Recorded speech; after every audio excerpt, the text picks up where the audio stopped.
Assalamualaikum warahmatullahi wabarakatuh. Waalaikumsalam. Selamat malam dan salam sejahtera untuk kita semua. Yang saya hormati Pak Muji Santosa selaku Direktur Muji Santosa Training and Consulting yang selalu berbagi ilmu tentang PBJ dalam 1 bulan minimal 3 kali. Mudah-mudahan ilmu tersebut bermanfaat Pak Muji dan mendapatkan balasan yang berlipat-lipat dari Tuhan Allah Subhanahu wa taala. Amin. Koreksi Pak Mustafa, 1 minggu 3 kali. Malah sekarang 1 minggu 3 kali. Iya. Silakan. Iya, ya.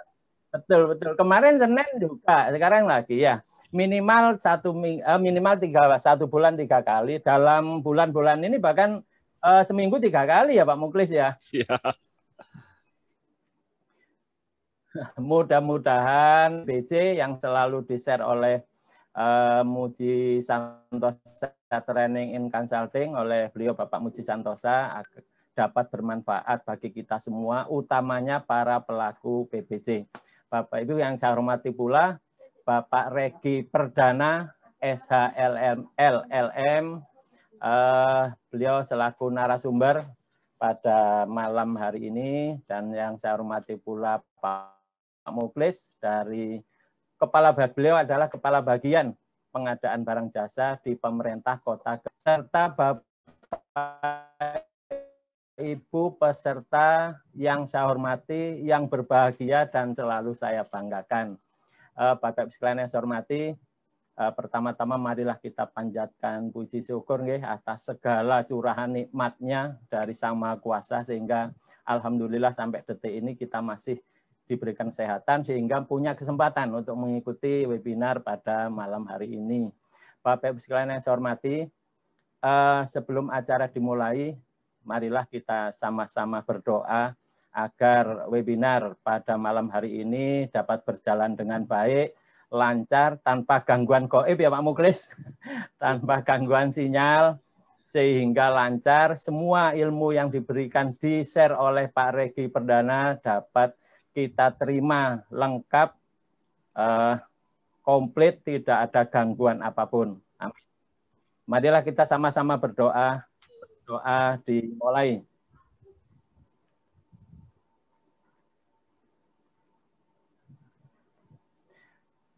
Baik, terima kasih. Bapak Ibu sekalian yang saya hormati, sebelum acara ini dimulai, ada baiknya saya perkenalkan narasumber pada malam hari ini. Beliau adalah Bapak Regi Perdana SHLM. Beliau berkantor di Direktorat Pengembangan Pendanaan Pembangunan Kementerian PPN atau Bappenas di Jakarta. Pendidikan beliau S1-nya yaitu jurusan hukum Pak Regi ya, di Universitas Erlangga, dan S2-nya di Master of Law, yaitu di Majoring in Law and Economic Utrecht University di Nederland. Beliau menempuh di sana pendidikannya tahun 2003 sampai 2004. Tentunya ahlinya ini Pak Regi ini ya. Baik, Bapak Ibu sekalian yang saya hormati, perlu saya sampaikan bahwa Pak Regi Perdana selaku narasumber akan menyampaikan materi kurang lebih 45 menit. Kita lanjutkan sesi tanya jawab. Bapak Ibu yang ingin menyampaikan pertanyaan secara langsung kepada narasumber, silahkan klik tombol raise hand, yaitu tempatnya pada tombol partisipan. Silahkan Bapak Ibu klik. Selanjutnya Bapak Ibu klik tombol raise hand. Bagi Bapak Ibu peserta yang melakukan raise hand lebih awal, tentunya akan kami berikan kesempatan untuk bertanya terlebih dahulu. Itu kira-kira Bapak Ibu jangan lupa nanti selalu ngisi daftar hadir setelah materi selesai disampaikan oleh narasumber. Pak Regi Perdana, dengar suara saya? Dengar Bapak. Baik, Pak Regi Perdana, marilah Silakan Bapak Regi untuk menyampaikan materinya kurang lebih 45 menit sehingga berakhir pada pukul 17.15 ya Pak Regi ya? Siap. 17.20. 17.15 atau 17.20. Oke, baik. Bapak Ibu sekalian yang saya hormati, marilah kita ikuti bersama paparan materi yang akan disampaikan oleh Pak Regi Perdana tentang pilih mana pengadaan barang jasa menggunakan APBN, APBD, atau menggunakan uang penyedia. Tentunya ini ilmu baru mungkin bagi saya juga yang belum pernah mendapatkan materi ini, mudah-mudahan juga bermanfaat untuk kita semua. Dipersilakan Pak Regi Perdana untuk menyampaikan materinya 45 menit ke depan. Dipersilakan Pak. Terima kasih. Cak Mustafa tak celuk cak ya, ambe ketok iya lah wong Surabaya ya. Lu sing enom iki kesenge tok sing tuwa. Oh iya. Oke, terima kasih Pak Muji, Pak Muklis, Bapak dan Ibu sekalian yang sudah berkenan hadir di dalam ruang meeting ini, Zoom meeting. Selain saya bekerja di Bappenas, pada saat ini saya juga aktif di asosiasi Bapak, Ibu. Jadi ada asosiasi ahli KPBU Indonesia atau kerjasama pemerintah dengan Badan Usaha Indonesia. Kebetulan saya dimandatkan oleh teman-teman itu menjadi Dewan Pengawas Bapak gitu ya. Kalau asosiasi KPBU itu sendiri itu sebenarnya masih muda sekali, baru berdiri kurang dari 1 tahun, tapi kami mengikuti langkah Pak Muji. Salah satu kegiatan yang kami lakukan adalah capacity building. Kami melakukan berbagai seminar atau webinar, pelatihan juga sudah kami lakukan. Kami bermitra juga dengan beberapa BUMN, PT SMI dan PT PII. Kemudian juga dengan SKK Migas, PUPR tentu itu juga menjadi mitra strategis kami Bapak dan Kementerian Perhubungan. Di samping Bappenas yang juga selama ini banyak membina kami. Nah untuk hari ini Bapak Ibu mohon izin kami sharing saja gitu ya terkait dengan bagaimana kita memanfaatkan sumber-sumber pembiayaan alternatif selain menggunakan uang yang kita miliki atau pemerintah miliki gitu ya. Jadi untuk membangun infrastruktur yang kita butuhkan itu kita bisa menggunakan dana-dana yang sebetulnya itu ada di pihak private sector gitu ya, atau dalam bahasa Perpres 16 ini duitnya duit dari penyedia gitu ya. Nah ini yang barangkali coba kami sharing di malam hari ini gitu. Next berikutnya Bapak dan Ibu tentu kita berangkat semua dari pemahaman bahwa kita pemerintah, ya. Saya rasa peserta ini semua ya Pak ya, ASN semua ya Pak ya. Prioritas barangkali ASN, ya, Pak. ASN. Mayoritas. Hanya sebagian ada penyedia biasanya. Siap gitu ya. Nah, kita memahami bahwa pemerintah itu memiliki tugas yang luar biasa untuk melayani masyarakat, untuk mengatur masyarakat, untuk memberikan kesejahteraan, ketertiban, keamanan bagi masyarakat gitu ya. Kita punya Human Development Index yang harus terus ditingkatkan dari waktu ke waktu gitu ya. Kita harus meningkatkan angka kelahiran gitu ya, angka hidup ya, kemudian juga pendidikan yang harus terus kita sediakan gitu ya untuk masyarakat supaya menjadi cerdas ya. Kemudian juga tentu per kapita gitu kan, ini yang memang harus ditingkatkan dalam rangka meningkatkan kesejahteraan masyarakat. Nah, kesejahteraan tersebut tentu sebagaimana yang kita pahami bersama itu harus disupport dengan lapangan pekerjaan yang mencukupi gitu ya. Pertanian bagian dari ketahanan pangan yang juga harus kuat, dan infrastruktur pendukung gitu ya, yang tentu infrastruktur ini ya kalau angka kecukupan infrastrukturnya tinggi gitu ya, investasi tentu akan masuk ya, artinya lapangan pekerjaan itu akan tumbuh gitu kan. Kemudian kalau infrastrukturnya baik gitu ya, maka kemudian kesejahteraan masyarakat juga ini akan meningkat gitu ya. Nah, semua ini bisa disiapkan sebetulnya ya dengan mekanisme procurement, pengadaan barang dan jasa. Nah, namun apakah pengadaan barang dan jasa itu menggunakan anggaran pemerintah ya, atau kita bisa mengutilisasi anggaran-anggaran lain selain anggaran pemerintah? Nah, ini yang menjadi hal yang kita diskusikan bersama pada hari ini gitu ya. Terkait dengan infrastruktur, ya memang sudah banyak kajian ya yang dilakukan oleh World Bank ya ataupun lembaga-lembaga lainnya bahwa infrastruktur yang baik itu tentu akan meningkatkan productivity gitu ya. Pabrik-pabrik dengan teknologi tinggi, apalagi yang 4.0 gitu ya, itu juga apa namanya akan menstimulan ya produktivitas itu menjadi lebih cepat, lebih bagus, lebih berkualitas gitu ya.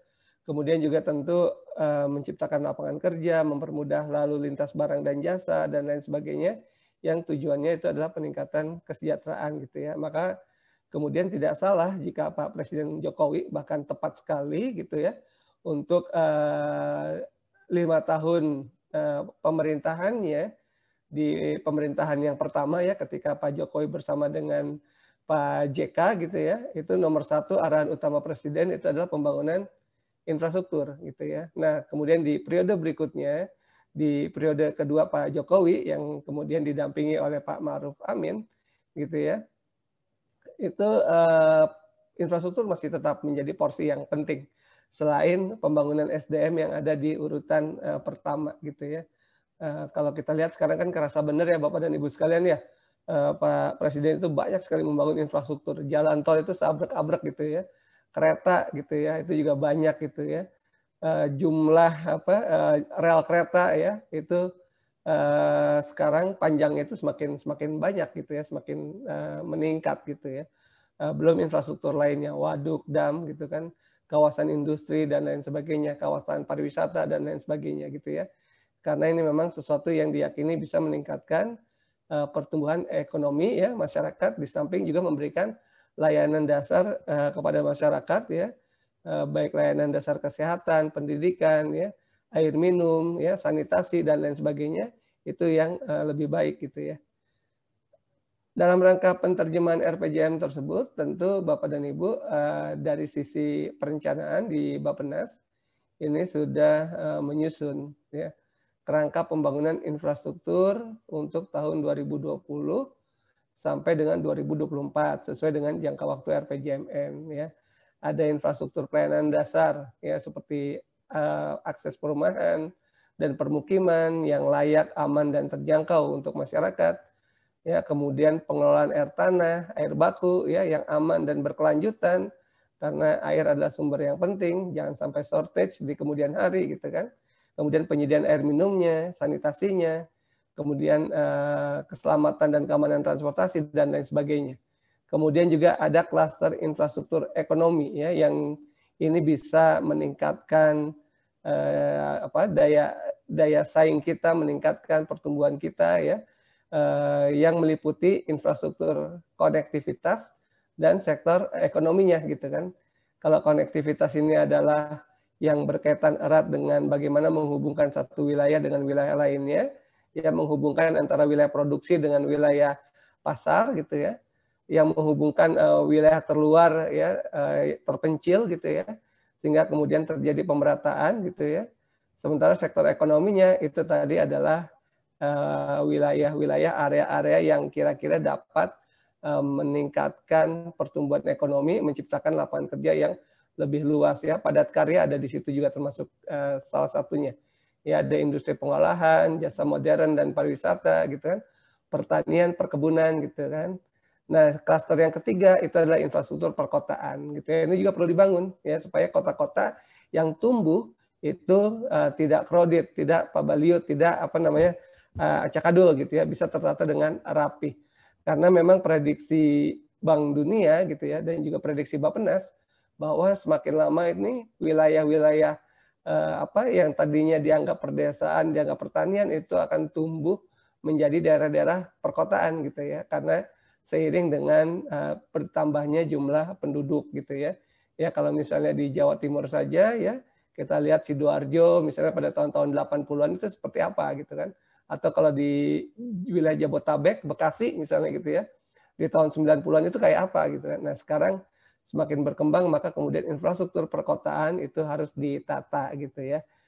Terutama wilayah-wilayah yang berpotensi akan berkembang menjadi atau bertransformasi dari wilayah perdesaan itu menjadi perkotaan, dan semua itu nanti didukung oleh pembangunan sarana teknologi informatikanya gitu ya. Jadi memang milenial sekarang ini nggak lepas dari transformasi digital. Nah, itu yang kemudian akan terus diupayakan selama 5 tahun ke depan. Nah, untuk membangun itu semua itu ternyata kita membutuhkan anggaran yang tidak sedikit gitu ya untuk membangun infrastruktur gitu ya.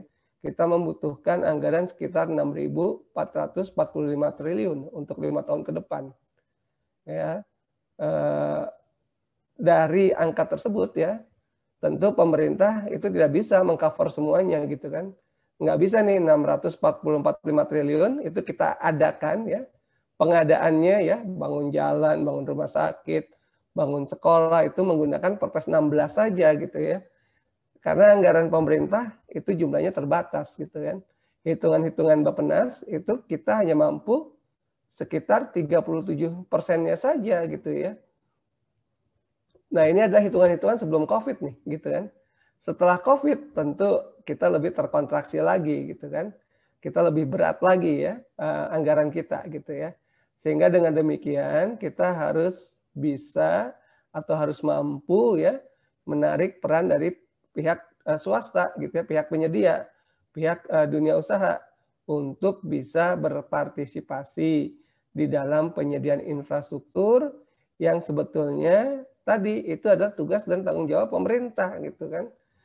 Tantangan challenge bagi ASN saat ini adalah bagaimana kita bisa meminta pihak swasta ya berpartisipasi membangun sekolah misalnya, membangun rumah sakit misalnya, membangun jalan tol ya, membangun kereta gitu kan, membangun bandara gitu kan. Nah, ini nggak mungkin kalau kita lakukan dengan skema Perpres 16 gitu ya, semuanya gitu ya. Tentu kita harus kreatif mengembangkan skema-skema pendanaan lainnya ya selain APBN, selain APBD ya untuk penyediaan infrastruktur gitu ya. Nah, oleh karena itu di dalam RPJMN 2020-2024 gitu ya, paradigma pembiayaan untuk infrastruktur itu kita menggunakan segitiga terbalik gitu ya. Kalau Bapak dan Ibu lihat ya, ini ada segitiga terbalik ya. Porsi yang paling atas itu adalah porsi swasta. Apa maksudnya? Maksudnya sebisa mungkin ya kita menawarkan proyek-proyek infrastruktur kepada pihak swasta. Pemerintah nggak usah mengeluarkan uang gitu, nggak usah mengeluarkan anggaran gitu ya. Pemerintah hanya memfasilitasi saja ya supaya pihak swasta itu tertarik, berminat, ya membantu pemerintah menyiapkan infrastruktur gitu ya. Misalnya apa? Ya misalnya kawasan industri. Ya kan nanti ada kawasan industri di Batang ya, Jawa Tengah gitu ya. Sekarang sedang dikaji gitu ya kemungkinan-kemungkinannya gitu ya. Nah, untuk proyek-proyek seperti itu ya rasanya itu akan lebih enak bagi kita kalau kita tawarkan saja kepada dunia usaha, tentu lewat mekanisme ya pengadaan yang kompetitif ya, pengadaan si private sektornya yang nanti akan mengelola kawasan industri di Batang gitu misalnya ya. Kita serahkan pada mereka, biar mereka yang mikir cari duitnya, biar mereka yang memikir desainnya, biar mereka yang memikirkan bagaimana pengembalian investasinya gitu kan. Karena mereka sudah mengeluarkan duit gitu kan. Nah, oleh karena itu maka pemerintah ya kalau ada proyek-proyek seperti itu ya itu ya serahkan saja pada swasta. Enggak perlu pemerintah ikut membangun, ikut mengelola, ikut membiayai apalagi gitu kan. Karena anggaran kita yang terbatas. Pemerintah cukup ya memberikan fasilitas saja, memberikan kemudahan-kemudahan saja bagi dunia usaha untuk bisa membangun infrastruktur ya, mengelola infrastruktur, memelihara infrastruktur, mengambil benefit dari infrastruktur yang dibangun gitu ya, sebagai pengambilan investasinya gitu ya. Tetapi tetap ya dari sisi pemerintah kita menjaga kemanfaatan bagi masyarakat yang lebih luas. Lapangan kerja di situ harus terbuka, lingkungan di situ harus terjaga gitu ya. Jadi pemerintah sebagai regulator gitu ya. Nah, kemudian di layer yang kedua ya, tentu ya banyak sekali ya proyek-proyek yang memiliki nilai manfaat ekonomi yang tinggi ya. Kawasan industri ya itu juga memiliki kemanfaatan ekonomi atau nilai ekonomi yang tinggi ya. Bisa dibayangkan kalau kita membangun kawasan industri ya, berapa tenaga kerja yang akan yang akan bekerja di sana gitu ya. Kalau banyak tenaga kerja yang bekerja di sana, tentu ya warung-warung itu juga akan tumbuh gitu ya. Restoran-restoran akan tumbuh, hotel-hotel akan tumbuh gitu ya. Banyak multiplier efeknya ya, di samping daya beli yang juga terus meningkat gitu ya. Nah, kalau tadi kami mencontohkan kawasan industri di Pulau Jawa, yaitu bisa ditawarkan kepada pihak swasta ya. Untuk yang layer berikutnya ya, sekali lagi ya, banyak proyek yang memang secara ekonomi tinggi, tetapi secara komersil itu nggak masuk dalam hitung-hitungan swasta, gitu ya. Maka kita bisa memilih skema KPBU, gitu ya, kerjasama pemerintah dengan badan usaha.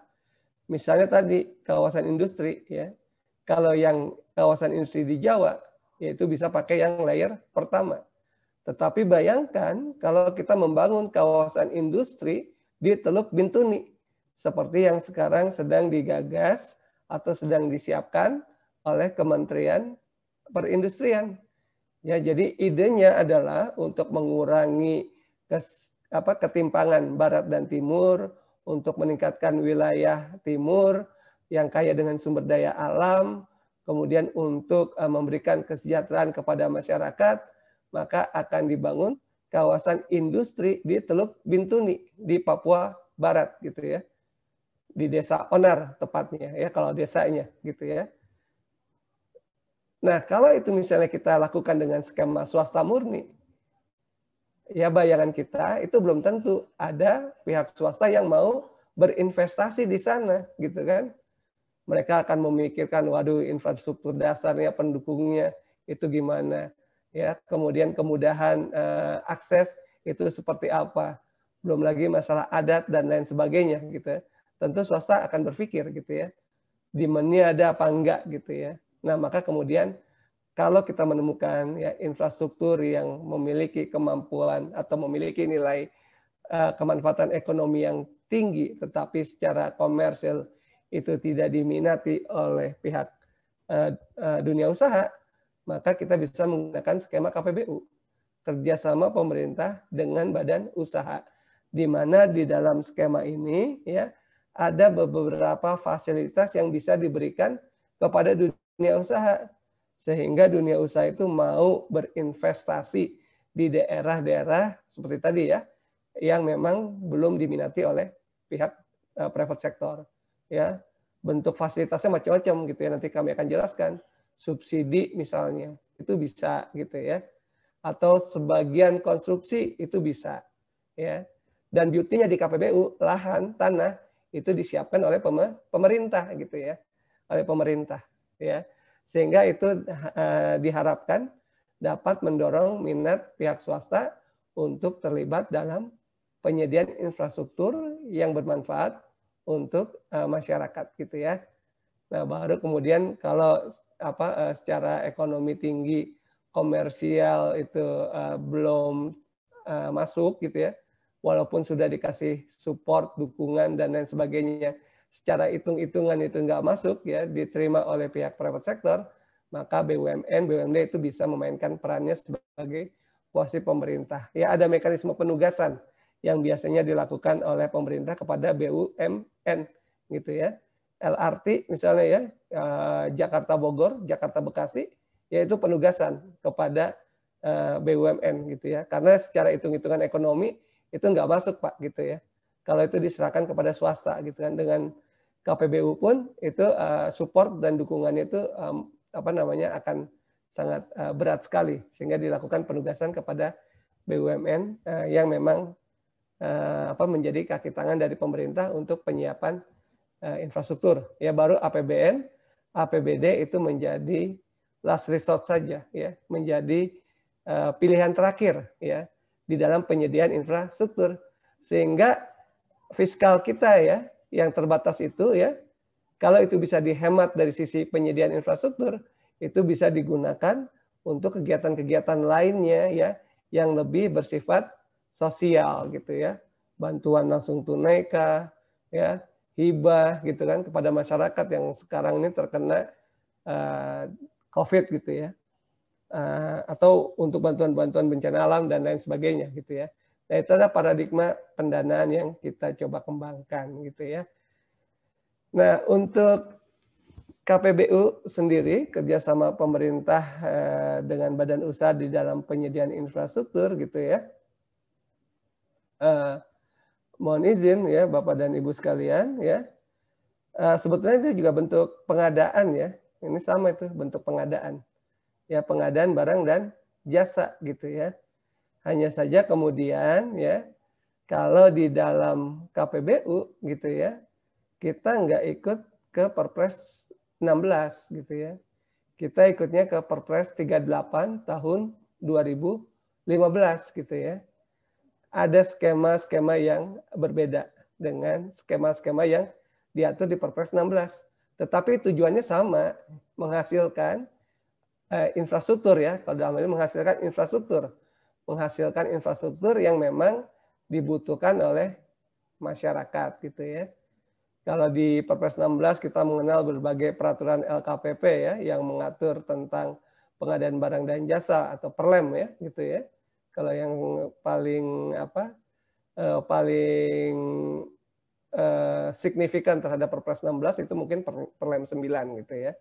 Nah, kalau di rezimnya 38, ya, peraturan yang mengatur turunannya itu banyak banget, gitu kan, banyak banget, ya. Ada peraturan Menteri PPN Bappenas itu ngatur pedoman umumnya, gitu kan. Ada peraturan LKPP, ya, peraturan Perlem, ya, Perlem 19, Perlem 29 yang mengatur proses pengadaannya dari mulai PEKI, ya, sampai kemudian nanti penandatanganan perjanjian, gitu ya.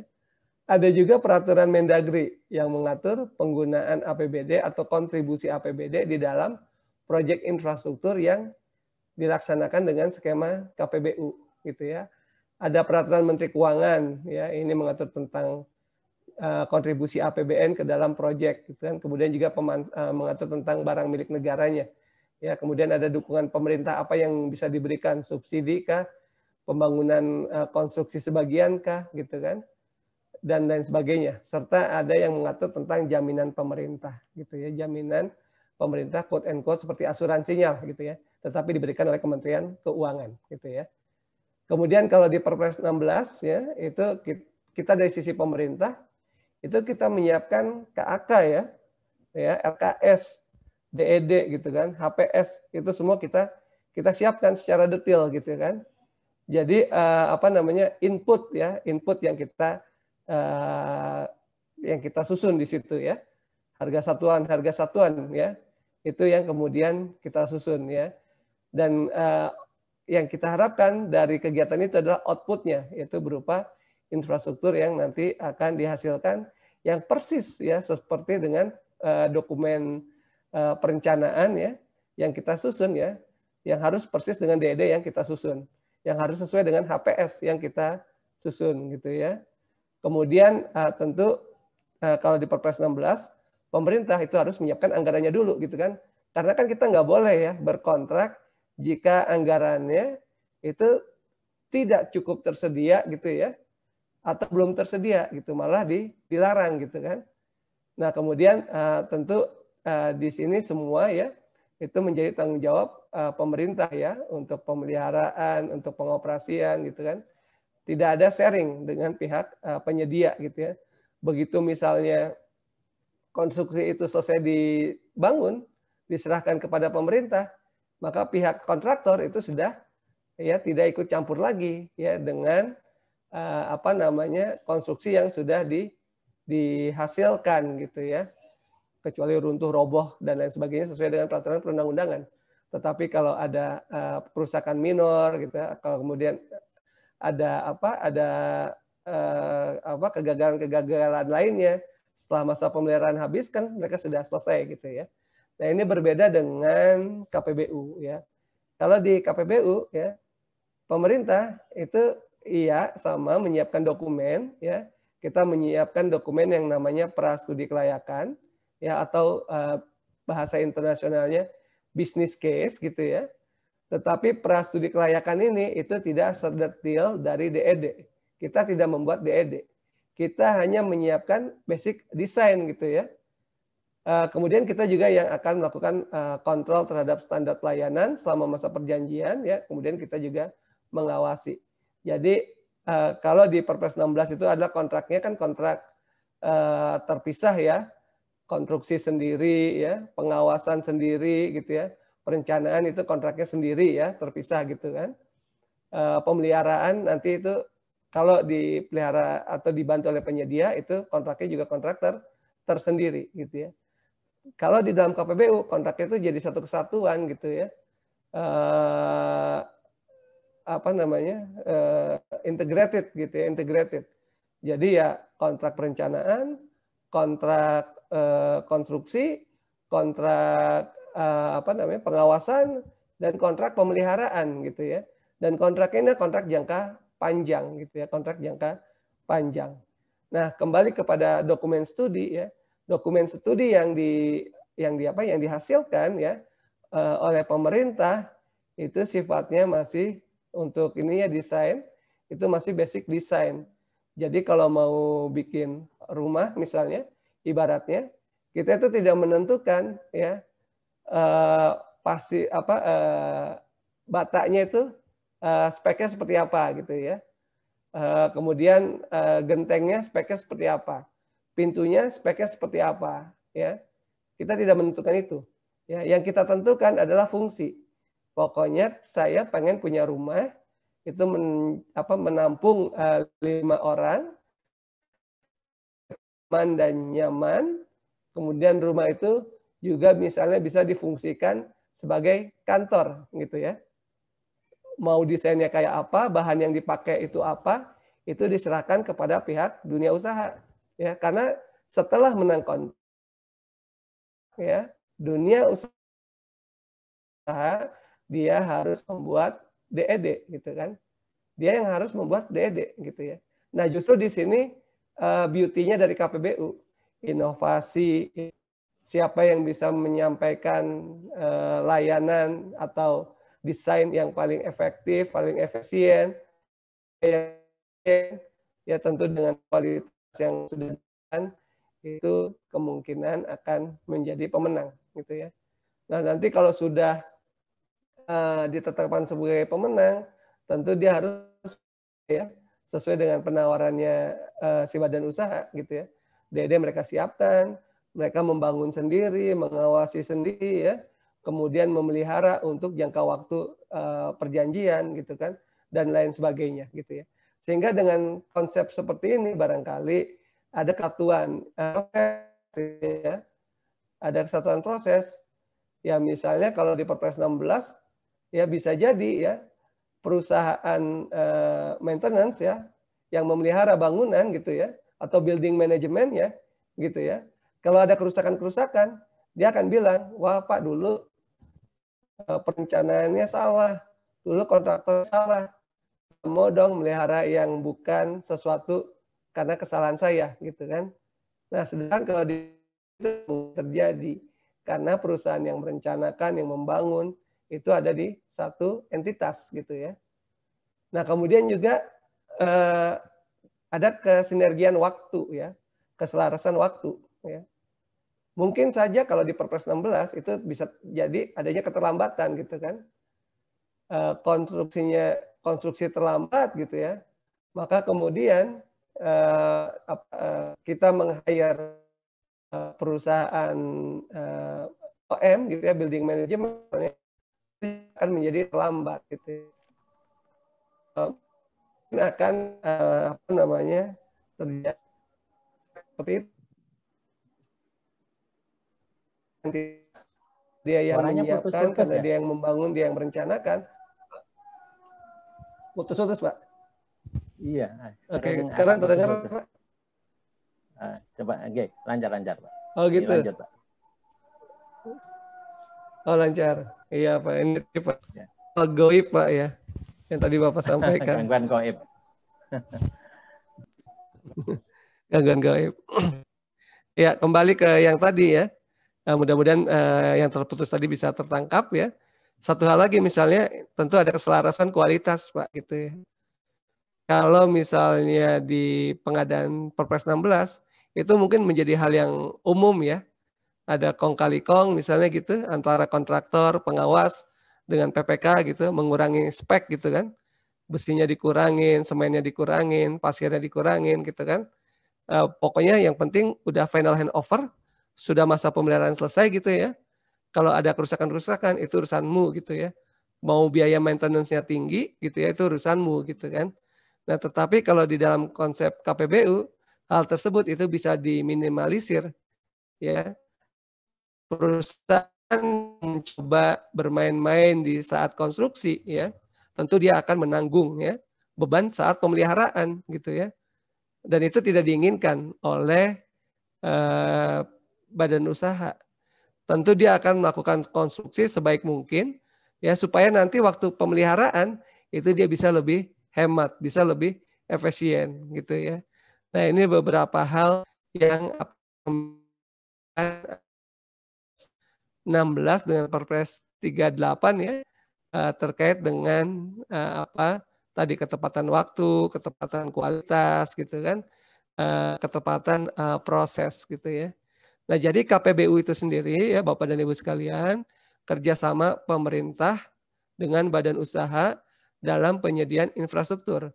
Jadi kita bersama pemerintah, kita bersama pihak swasta ya, bersama-sama untuk mengadakan sebuah infrastruktur.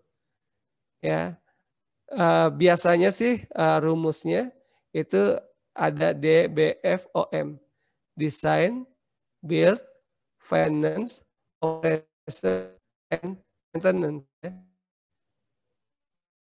Semuanya dilakukan oleh swasta, ya. Artinya swasta yang mendesain, ya, swasta yang kemudian membangun, ya, swasta yang membiayai, swasta yang melakukan operasi, swasta yang melakukan pemeliharaan. Nah, ini bisa satu kontrak langsung DBFOM. Jalan tol lah ya, misalnya jalan tol. Pemerintah ini membutuhkan jalan untuk membuka akses gitu ya. Misalnya sekarang yang sedang digagas itu Cibadak ya, Pelabuhan Ratu gitu ya. Kenapa Cibadak Pelabuhan itu dibangun tol? Karena memang sekarang sudah crowded di jalan-jalan luar ya. Padahal di Pelabuhan Ratu itu banyak objek-objek yang memiliki nilai ekonomis. Ya. Ada mina padi di sana, ada kawasan ekonomi khusus, ada pariwisata di sana gitu ya, geopark gitu di situ ya. Yang kalau misalnya arus lalu lintas orang dari Jakarta menuju Pelabuhan Ratu itu lancar, maka ekonomi di sana akan tumbuh gitu ya. Maka dibangun jalan tol. Nah, cuma untuk membangun jalan tol pemerintah nggak pakai APBN ya. Udah aja diserahkan pada swasta, dilelangkan, ditenderkan. Ya, nanti siapa yang memenangkan lelang, yang memenangkan tender, ya tentu dia akan mendesain, ya, dia bangun jalan tol gitu ya. Ya desain build, dia artinya mendesain dan membangun jalan tol, duitnya dari duit swasta, nanti dia akan mengoperasikan ya, tol tersebut, menerima pembayaran dari masyarakat sebagai bagian dari pengembalian investasi, ya tentu dia juga akan melakukan pemeliharaan gitu ya. Nah, karena ini adalah investasi ya, jadi KPBU itu investasi ya. Maka kemudian yang namanya pihak swasta tentu akan berupaya menjaga layanan yang menjadi lebih berkualitas, menjadi lebih baik. Karena kalau layanannya itu jelek ya, maka dia nggak akan dapat tuh pendapatan dari masyarakat sebagai bentuk pengembalian investasi gitu ya. Coba aja misalnya jalan tol yang dibangun ya, itu kualitasnya sama dengan jalan nasional misalnya. Macetnya sama dengan jalan nasional. bolongnya sama dengan jalan nasional, ya tentu orang akan lebih memilih menggunakan jalan nasional daripada jalan tol yang berbayar. Dan mereka nggak mau itu gitu ya. Mereka tentu akan menjaga kualitas jalan tol supaya laku lah quote and quote seperti itu ya. Nah dengan skema ini maka kemudian tadi layanan bisa terjaga gitu ya. Nah jadi DBFOM ya. Bisa juga cuma sebagian. Jadi swasta itu cuma mendesain, ya membuild, ya memfinance dan memelihara gitu ya. Penjara itu bisa sekali Pak dilaksanakan dengan skema KPBU. Di luar negeri itu banyak sekali swasta yang terlibat dalam penyediaan penjara ya untuk pemerintah. Pihak swasta yang nanti akan mendesain, membangun, kemudian dia akan membiayai gitu kan. Tetapi secara regulasi sipir-sipirnya itu tetap dari pemerintah gitu kan. Tetapi pihak swasta itu nanti akan melakukan pemeliharaan. Jadi kalau ada CCTV yang rusak, ya itu tanggung jawab swasta. Kalau ada bangunan yang bocor, ya genteng bocor, itu menjadi tanggung jawab swasta. Itu sangat dimungkinkan. Dan nanti ada model pengembalian investasinya kayak apa untuk yang KPBU, ya penjara tadi gitu ya. Tentu itu bukan tarif seperti jalan tol gitu ya. Karena nggak ada orang masuk penjara terus bayar kayak kita menggunakan jalan tol gitu ya. Nanti kita akan sampai ke model-model pengembalian investasinya gitu ya. Nah ini kurang lebih prosesnya ya yang berbeda antara Perpres 16 dengan Perpres 38 gitu ya. Kalau di Perpres 16 itu kita kenal adanya perencanaan kan, adanya persiapan pengadaan ya, adanya pelaksanaan pengadaan gitu ya. Nah, kalau di dalam skema KPBU gitu ada yang namanya tahapan perencanaan ya. Tetapi perencanaannya itu kita menyiapkan yang namanya studi pendahuluan ya. Jadi kita harus bikin studi pendahuluan dulu nih untuk menentukan sebetulnya proyek ini cocok nggak dilaksanakan dengan KPBU gitu ya. Jadi jangan-jangan sebetulnya dengan APBN itu lebih efisien misalnya seperti itu. Nah, jadi studi pendahuluan ini adalah dokumen yang menjadi dokumen pengambilan keputusan kita atau mau menggunakan APBN gitu ya. Nanti studi pendahuluan seperti apa, bagaimana cara menyusunnya, mungkin kita bisa diskusi di lain waktu gitu ya. Nah, kalau studi pendahuluan itu sudah menyatakan proyek ini cocok dengan KPBU, maka kita membuat business case ya. Business case ini kayak di 8 aspek, hukum kelembagaan, ada ekonomi komersil, ada aspek teknisnya, ada aspek resikonya gitu kan, dan lain sebagainya ya. Quote and quote bahasa sederhana ini adalah proposalnya gitu kan. Jadi proposal kita akan dunia usaha gitu ya. Oleh karena itu nyusun terus bagus. Nggak ada yang akan tertarik ya dengan proyek yang kita tawarkan. Kan kita menawarkan proyek nih kepada pihak swasta supaya pihak swasta tuh mau duitnya untuk membangun proyek infrastruktur yang kita butuhkan gitu kan. Maka dia banget gitu menyusunnya gitu ya. Nah, lalu kemudian ya kita akan lakukan proses pelelangan transaksi. Nah, bahasa di KPBU itu transaksi ya. Kita akan lakukan pelelangan gitu ya. Pelelangan itu dimulai dari prakualifikasi ya sampai tanda tangan perjanjian sampai nanti ada yang disebut financial close. Financial close itu adalah situasi di mana si badan usaha, si swasta itu sudah punya duit ya untuk membangun infrastruktur atau sudah mendapatkan duit untuk membangun infrastruktur gitu ya. Nah, ini yang kemudian aturannya ada di peraturan LKPP nomor 19 dan 29. Nah, semua siapa yang bikin untuk ininya studi pendahuluan, business case, dokumen pengadaan, rancangan perjanjian. Secara regulasi itu adalah tugas dan tanggung jawab pihak pemerintah, pemilik proyek gitu ya, pemilik proyek. Cuma kemudian karena membuat business case terutama ya dan menyiapkan dokumen pengadaan itu bukan hal yang sederhana ya. Karena kan di sini kita mencari penyedia yang bukan hanya mampu membangun tetapi juga bisa mencari duitnya untuk membangun gitu kan. Berbeda dengan Perpres 16, kita hanya mencari penyedia yang mampu membangun sesuai dengan DD yang kita susun gitu ya. Tetapi kalau di Perpres 38 itu kita mencari penyedia yang mampu membangun dan mampu mencari sumber pembiayaan. Ya, penyedia plus investor. Maka dokumen-dokumen ini harus disiapkan dengan baik. Siapa yang bertanggung jawab untuk membuat dokumen? Pemerintah ya, yang menjadi pemilik proyek gitu ya. Apakah itu kementerian, lembaga atau Pemda, pemilik proyek. Nah, pada prakteknya gitu ya, karena ini bukan hal yang sederhana gitu ya, itu dibantu oleh konsultan ya. Di Kementerian Keuangan kalau nyiapin proyek dibantu oleh konsultan. Di Bappenas kalau nyiapkan proyek dibantu oleh konsultan. Di Kementerian Perhubungan, di Kementerian PUPR ya, untuk menyiapkan bisnis case gitu ya dan melaksanakan transaksi ini dibantu oleh konsultan. Sayangnya ya konsultan kita nasional itu masih sedikit yang mampu dan memahami ini gitu kan. Nah, ini sebetulnya menjadi peluang bersama bagi kita ya yang mau berkecimpung menjadi konsultan untuk penyusunan bisnis case dan pelaksanaan transaksi gitu ya. Transaction advisor lah bahasanya gitu ya kalau di KPBU gitu ya. Mungkin ya kalau di Perpres 16 kan kita kenal adanya procurement agent ya. 10 Saya menit sendiri lagi ya Pak Regi. Oke, siap Pak. Procurement agent gitu ya kalau di Perpres 16 gitu ya.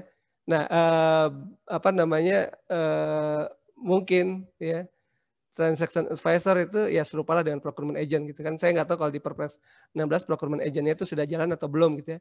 Tetapi kalau di KPBU itu dibutuhkan banyak sekali procurement agent yang mampu mendampingi pihak pemerintah untuk menyiapkan dokumen pengadaan dan merunning proses pengadaan ya. Berbeda mungkin kalau procurement agent itu adalah pihak yang betul-betul melaksanakan dan dia bertanggung jawab terhadap pelaksanaan pengadaan. Ya kalau di dalam KPBU transaction advisor itu cuma advisor aja, tanggung jawab ya, yang tanda tangan gitu kan, yang menetapkan tetap pihak pemerintah. Tetapi peluang-peluang itu tetap ada gitu karena pihak pemerintah itu pada umumnya itu tidak bisa atau belum bisa melaksanakan sendiri, tetap membutuhkan bantuan dari pihak konsultan gitu ya. Nah, ini menjadi peluang lah bagi kita semua yang memang ingin terjun ke dalam pengadaan dengan skema KPBU gitu ya. Nah, ini ada tahapan-tahapannya gitu ya. Mungkin kita bisa skip saja gitu ya. Ini adalah skemanya secara umum ya. Mungkin subjek kerjasamanya nanti bisa dibaca sendiri, objek kerjasamanya itu nanti bisa dibaca sendiri ya. Kemudian pemerintah di dalam skema ini itu bisa memberikan fasilitas ya supaya dunia usaha itu tertarik dan berminat ya. Bisa sebagian konstruksinya itu dibangun oleh pemerintah gitu ya. Misalnya jalan tol Serang Panimbang gitu kan. Kalau semua itu semua ruas dibangun oleh swasta, maka kemudian nggak ada swasta yang mampu karena dari revenue tarif tidak mencukupi. Maka kemudian sebagian ruas itu dibangun oleh pemerintah, sebagian ruas dibangun oleh pihak swasta, lalu kemudian selama masa perjanjian kerjasama itu dioperasikan, dikelola oleh pihak swasta. Nah itu swasta mau masuk gitu kan. Kemudian juga mungkin ada dukungan pemerintah, ya ini adalah VGF, Viability Gap Fund, ya grant yang diberikan oleh Kementerian Keuangan.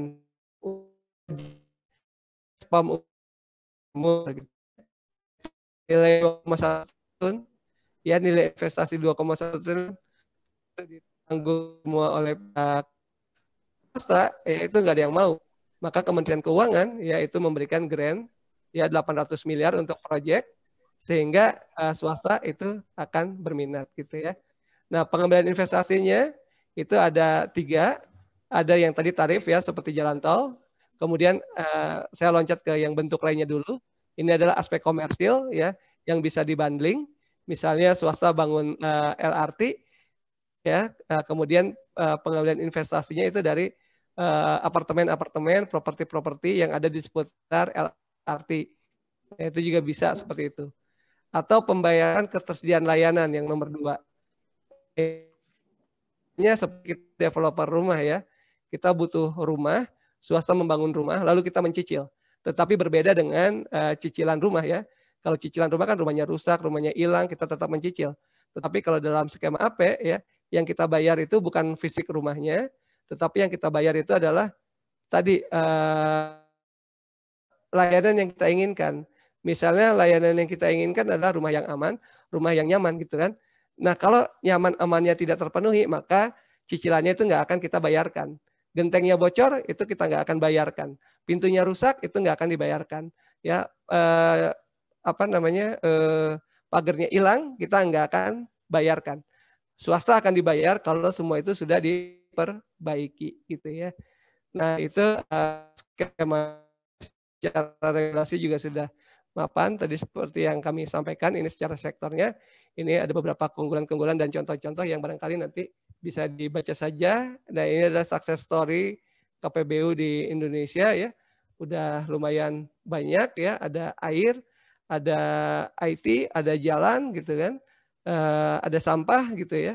Dan kedepannya nanti tentu akan lebih banyak lagi. Karena KPBU ini sudah juga nanti ya, selain di Perpres 38 ya sekarang sedang disusun undang-undang keuangan daerah ya. Itu juga di situ sudah mengatur tentang KPBU dan rasanya SDM KPBU yang dibutuhkan itu akan semakin banyak gitu ya.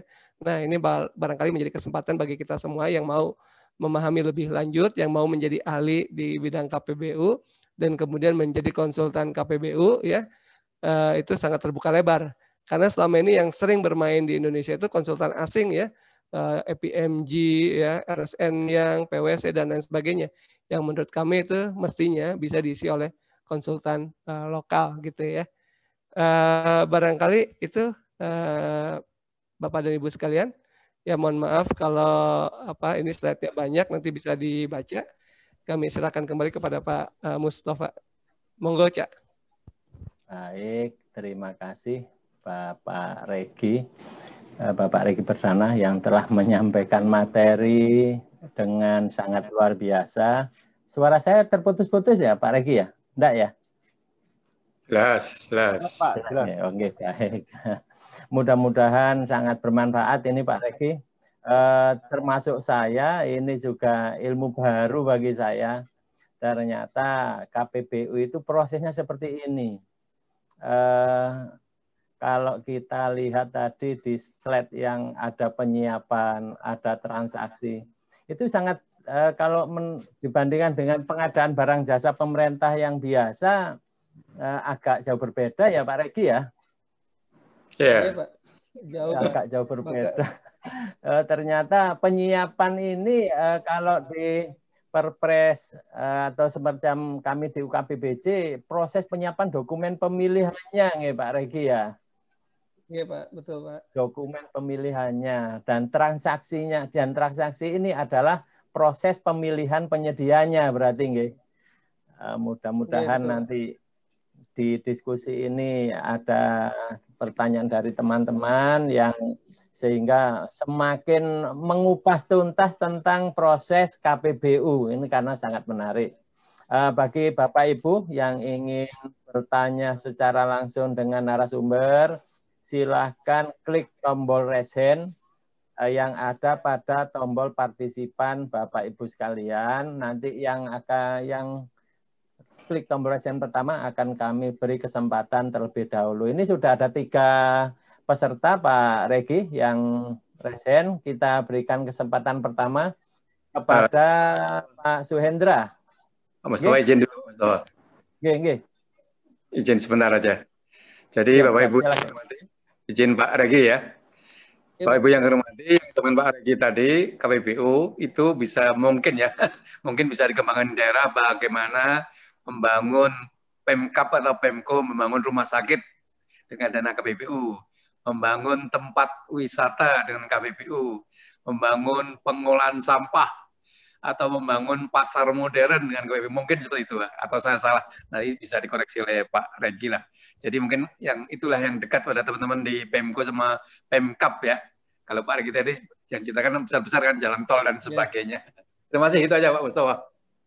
Lanjut. Terima kasih Pak Muji Santosa. Di Jawa Timur juga sedang ada proyek strategis yang melalui skema KPBU. Ternyata saya tanya ke teman yang ada di Biro Administrasi Pembangunan sampai di mana? Waduh, masih lama, Pak. Ternyata prosesnya itu lama banget. Apa betul seperti ini ya, Pak Regi? Kayaknya kok susah gitu teman-teman prosesnya. Karena saya enggak tahu juga di dalamnya. Nah, ini sudah ada teman, beberapa teman yang resen. Pak Suhendra, dengar suara saya, Mas Suhe? Siap, dengar. Oke. Dengar, Cak Mus. Oke, silakan Mas Suhe. Ini beliau Apip, Pak Regi. Apip di Sulawesi. Silakan, Pak Suhe, perkenalkan diri dan Baik. dari mana, Pak Suhe? Baik, Cak Mustafa. Terima kasih atas kesempatan yang diberikan kepada saya. Jadi pertanyaan saya ini, Mas Regi, ini saya juga pernah dengar ini terkait bahwa ada juga skema melalui mekanisme PINA, yakni pembiayaan investasi non-anggaran pemerintah. Nah, letak perbedaannya dengan KPBU ini di mana, Mas Regi? Mungkin cukup sekian. Mekanisme PINA. Pembiayaan investasi non-anggaran. Non-anggaran PINA. Oke. Ya. Baik. Satu pertanyaan saja, Pak Suhe? Ya, cukup. Oke, baik. Terima kasih, Mas Suhe. Monggo, Pak Regi, silakan langsung ditanggapi saja. Baik, sebelum ke Mas izinkan kan success story di sini tuh bukan suaranya putus-putus ini. Banyak. Oh, putus-putus. Sekarang gimana, Pak? Saya harus begini rupanya. Sudah terdengar, Pak? Sudah. Ini jelas. Gimana, Bapak? Monggo, dilanjut. Sudah. Jelas, Pak. Iya. Silakan. Ya, sebelum ke Bang Suhe ini. Jadi success story KPBU itu bukan cuma punya pusat saja ya. Daerah banyak nih. Ada Semarang, ada Jawa Timur gitu kan. Ya, betul. Ya ada di Jawa Barat gitu kan dan lain sebagainya gitu kan. Kemudian yang berikutnya dari Pak Mus gitu ya. Memang Pak sering kali itu pertanyaannya KPBU itu lama ya. Ya memang lama gitu ya. Karena kita mau menjual sesuatu kepada dunia usaha dan dunia usaha itu membutuhkan kepastian Pak.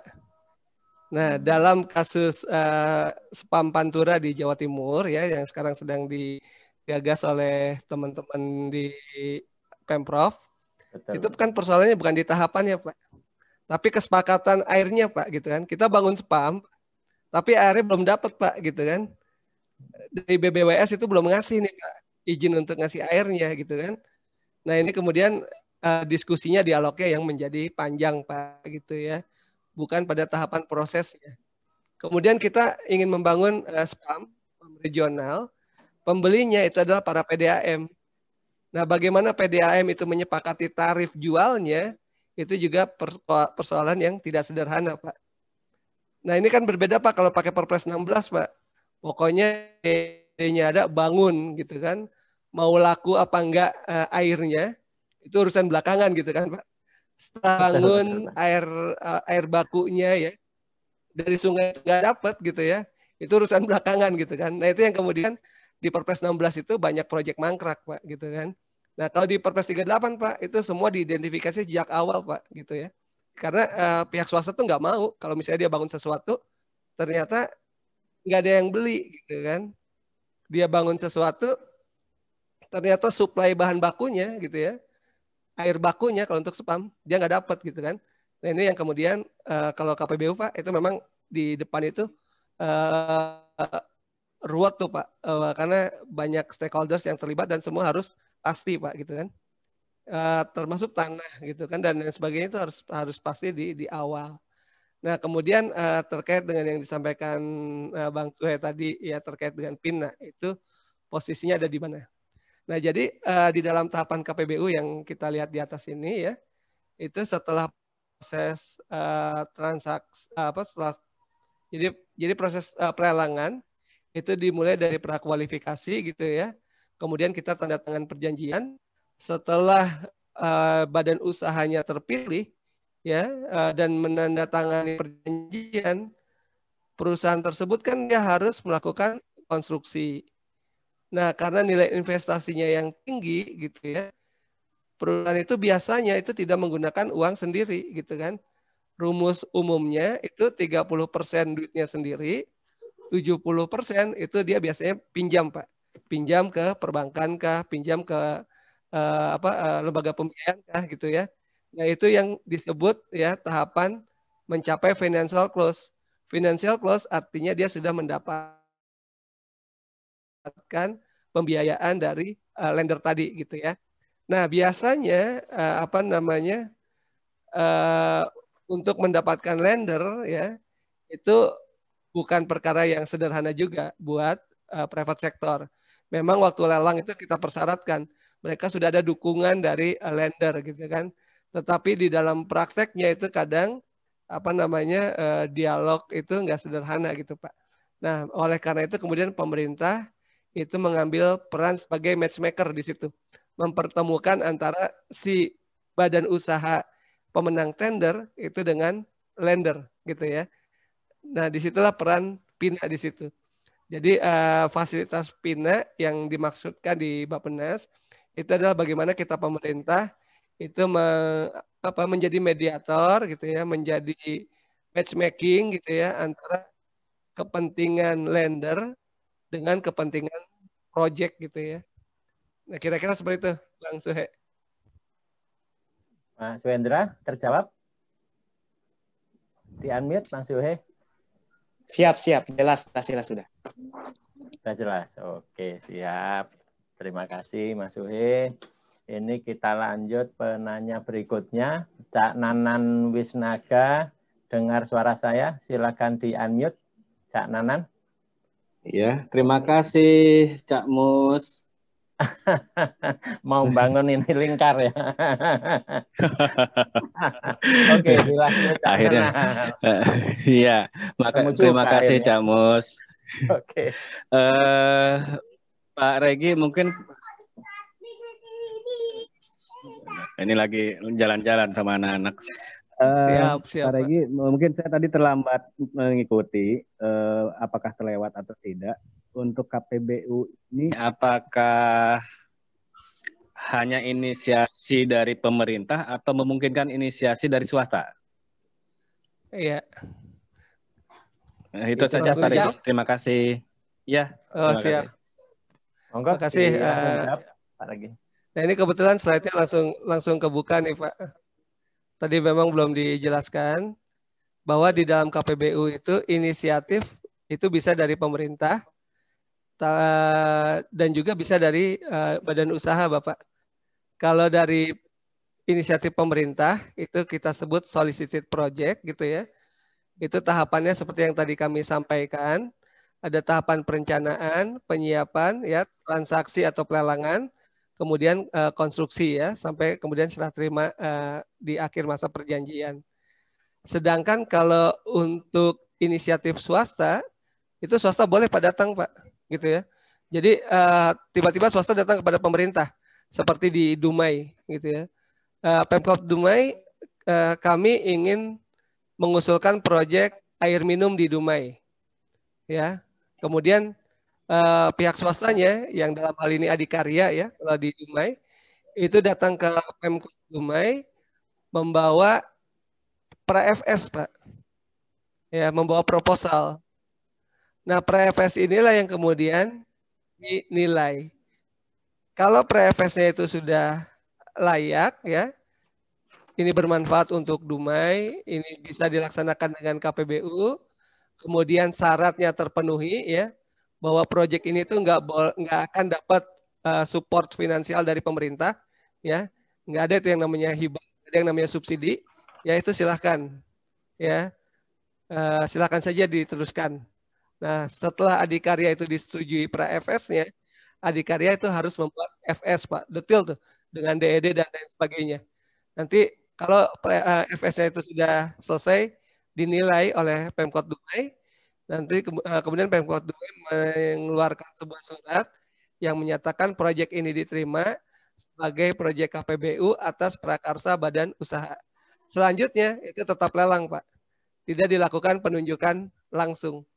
Ya, cuma sebagai inisiator si Adikarya itu punya hak Pak waktu pelelangan. Ada 3 hak yang bisa dipilih. Apakah saat lelangan itu nilainya ditambahkan 10%. Jadi kalau peserta lelang yang lain itu nilainya biasa, adikarya itu ditambah 10%. Atau dia bisa memilih yang namanya right to match. Kalau right to match, waktu proses evaluasi itu nilainya sama dengan peserta lelang yang lain. Tetapi ketika setelah dievaluasi adikarya itu tidak ada di urutan pertama, maka adikarya itu dikasih hak, Pak, untuk memasukkan proposal kembali untuk menyamai perusahaan yang ada di urutan pertama. Kalau adikarya itu bisa menyamai penawaran dari perusahaan yang ada di urutan pertama, maka adikarya yang akan ditetapkan sebagai pemenang. Atau bukan bonus 10%, bukan right to match, sama dengan perusahaan-perusahaan lainnya yang ikut lelang, tapi kalau kalah, maka kemudian pra-FS, FS, ya, biaya-biaya yang dikeluarkan untuk menyusun FS dan pra-FS itu diganti, Pak. Ya, siapa yang mengganti? Yang mengganti adalah perusahaan yang pemenang lelang. Jadi bisa seperti itu, Bapak. Bisa inisiatifnya dari pemerintah, bisa inisiatifnya dari pihak swasta. Nah, contohnya yang inisiatif swasta itu tadi Pak Spam Dumai. Sekarang sudah konstruksi, Pak. Jalan tol, Pak, yang elevated, Pak. Jakarta Cikampek yang tingkat tuh. Nah, itu juga proyek KPBU unsolicited, Pak. Usulannya bukan dari pemerintah, tapi swasta yang membawa usulan. Jadi bisa saja gitu kalau Bapak dan Ibu ada swasta yang datang mengusulkan sesuatu, proyek infrastruktur, itu di treat ya atau diterima dengan mekanisme unsolicited project. Barangkali itu Pak Nanan. Cak Nanan terjawab ya, Cak Nanan ya. Cak Nanan silakan di unmute. Ya, oke. Terjawab. Terima kasih Pak Regi. Jadi intinya si perusahaan inisiator ini, pihak swasta yang melakukan inisiasi ini ada fasilitas dalam proses lelangannya ya, Pak Regi ya. Itu intinya ya. Iya, ada kompensasi Pak, betul. Kompensasi, oke. Ya, terima kasih cukup Pak Regi. Terima kasih Cak Mus. Oke, siap Cak Nanan, dilanjut ngelenceri, tapi tunggu sampai selesainya ini loh ya. Acara ini, oke. Ternyata antusiasmenya juga sangat tinggi loh Pak Regi. Ini sudah malam long weekend, pesertanya tercatat 281.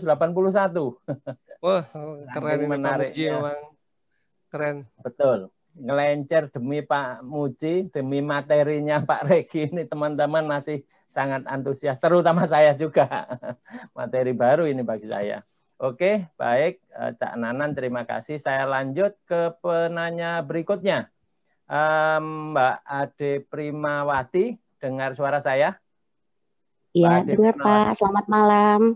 Selamat malam. Silahkan memperkenalkan diri, nama lengkap siapa, dari mana, sebagai apa, Bu Ade? Silahkan. Iya Pak. Terima kasih Pak Mustafa. Oke, salam kenal Pak Regi. Siap.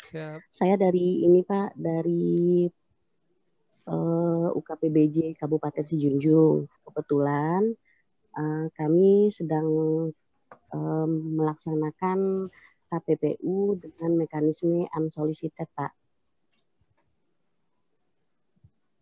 Halo. Silakan. Ya, terdengar Bu. Siap. Silakan Bu. Jelas ya Pak ya suaranya? Jelas. Oke. Yang akan saya tanyakan Pak, kalau tadi kan ada penjelasan di Pepres ya Pak ya, bahwa FS itu yang diserahkan pra-FS, dokumen pra-FS yang diserahkan oleh Permakarsa tadi dilakukan evaluasi, terus PJPK menetapkan gitu ya, FS-nya itu diterima. Itu mekanismenya bagaimana Pak? Kalau misalkan di FS itu ada catatan-catatan, itu apa perlu harus wajib untuk diperbaiki dulu, baru itu nanti dilanjutkan ke proses pelelangan seperti itu. Itu yang pertama. Terus yang kedua, tadi Bapak sudah jelaskan ada di Dumai, ada di Jakarta untuk yang unsolicited itu. Kira-kira berapa dibutuhkan waktu Pak untuk pelaksanaan lelang ini. Dia kan ada dokumen RFQ ya untuk kualifikasi dan dokumen lelangnya itu berapa lama. Terus yang ketiga Pak, terkait dengan peraturan Bappenas nomor 2 2020 untuk yang unsolicited ini, apakah tim KPBU wajib melaksanakan konsultasi publik atas paket FS yang telah dibikin oleh Permakarsa tadi Pak, dan juga konfirmasi pasar. Mungkin untuk sementara itu dulu Pak. Terima kasih. Ya. Baik, terima kasih Bu Ade. Langsung dijawab aja ya Pak Regi ya. Ada 3 pertanyaan Pak Regi. Ya Bu Ade ini udah jago bener KPBU-nya Pak gitu. Saya dari tadi menghindari istilah masih PJPK belajar, biar Pak. nggak bingung. Siap. Jadi yang namanya PJPK itu penanggung jawab proyek kerjasama lah Bapak. Kalau di Perpres 16 itu gabungan dari PPK, gabungan dari PA KPA Pak, gitu. Terkait dengan pertanyaan dari Ibu Ade gitu ya. Pertama berapa lama ya proses mekanisme FS Pak? Oh, mekanisme FS dulu ya. Siap. Ya, betul. Ya. Jadi kalau kita mengevaluasi pre-FS ya, kemudian mengevaluasi FS itu bukan seperti ujian lulus dan tidak lulus nih yang dilakukan oleh Pak Muji gitu ya. Ada berapa soal tadi Pak? 30 soal gitu kan. Kalau salah semua soal. itu nggak lulus gitu ya. Enggak gitu ya. Lebih sifatnya seperti ujian skripsi sih Bu gitu. Jadi kalau PJPK belum puas gitu ya, ada banyak catatan, maka inisiator itu harus memperbaiki terus gitu, bolak balik sampai kemudian puas ya. Tentu dikasih jangka waktu gitu ya. Kalau ternyata sudah cukup puas gitu ya, maka kemudian bisa lanjut ke proses berikutnya gitu, proses pelelangan gitu ya. Jadi sebetulnya bukan sekali diserahkan nggak diterima terus nggak jadi, enggak gitu ya, tetapi ada proses diskusi, proses dialog untuk membangun pre-FS yang lebih baik, kemudian atau FS yang lebih baik, kemudian jangka waktunya berapa lama. Nah ini sangat tergantung dari berbagai hal gitu ya. Kalau nggak ada isu-isu tanah, ya nggak ada isu tadi tuh misalnya kalau spam ya regional, airnya belum jelas, yang mau beli belum jelas gitu ya. Atau misalnya sampah jadi listrik ya, PLN-nya belum mau beli gitu kan. Atau suplai sampahnya yang kurang gitu kan. Nggak ada persoalan-persoalan seperti itu ya, itu bisa cepat gitu ya. Contohnya Dumai itu nggak nyampe setahun dia proses KPBU-nya ya untuk unsolicited gitu ya. Itu cepat banget tuh Dumai itu gitu ya. Karena nggak ada persoalan yang tadi gitu ya. Atau Lombok Barat ini penerangan jalan umum tengah tahun 2020 itu baru mulai gitu ya. Sekarang ini sudah prakualifikasi gitu ya. Jadi untuk waktu itu tidak ada ketentuan baku ya berapa lama, itu sangat tergantung dari komitmen. Kemudian yang berikutnya tentu faktor-faktor di luar proses gitu ya, yang mungkin itu bisa memperlambat, termasuk persetujuan dari DPRD gitu ya. Untuk skema pengembaliannya yang menggunakan APBD ya, bukan yang tarif tadi, itu ada persetujuan DPRD yang memang harus didapatkan, dan itu untuk mendapatkan persetujuan DPRD itu bukan perkara yang sederhana gitu ya. Itu kemudian yang berikutnya ada 3 ya tadi ya. Waktu pelaksanaan lelangnya Pak, yang kedua. Ya tadi waktu pelaksanaan lelang ya sudah kami jawab ya. Oke, yang terakhir ini peraturan Bappenas nomor 12 tahun 2020 kan. Market sounding ya, market sounding. Ya, market sounding. Betul. Iya. Ya, betul. Nah, jadi memang usulan dari pihak swasta gitu ya, kalau dia bawa proposal itu kan bagusnya kita komunikasikan ke publik ya. Mereka menerima apa enggak proyek ini gitu kan, bermanfaat enggak untuk masyarakat. Nah, itu perlu dikomunikasikan kepada publik. Jangan sampai nanti kemudian kita sudah berkontrak dengan perusahaan, ternyata publik itu menentang, publik itu menolak gitu ya. Nah ini maka kemudian perlulah dilakukan konsultasi publik. Kemudian apakah perlu dilakukan market sounding atau kita berkomunikasi dengan pasar, kita mengekspos proyek ke depan pasar, itu tetap diperlukan Ibu gitu ya, supaya kita bisa ada pembanding gitu ya. Jangan-jangan ada perusahaan lain yang bisa menawarkan itu lebih efisien ya daripada si inisiator, dan itu membantu kita dalam proses evaluasi supaya yang ditawarkan itu tidak tidak kemahalan lah misalnya gitu ya. Kemudian secara kemanfaatan juga itu tidak terlalu bermanfaat misalnya gitu, maka perlu dilakukan tadi konsultasi publik dan market sounding. Barangkali itu Ibu Ade. Bu Ade, terjawab Bu Ade?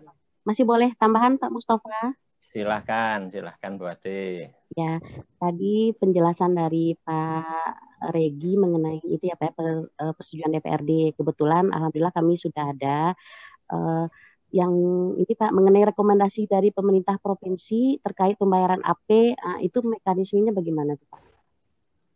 Ya, alhamdulillah kalau DPRD itu sudah menyetujui Bu, itu keren banget. Untuk mekanisme persetujuan AP ke provinsi itu diajukan saja dari Pak Bupati ke Pak Gubernur.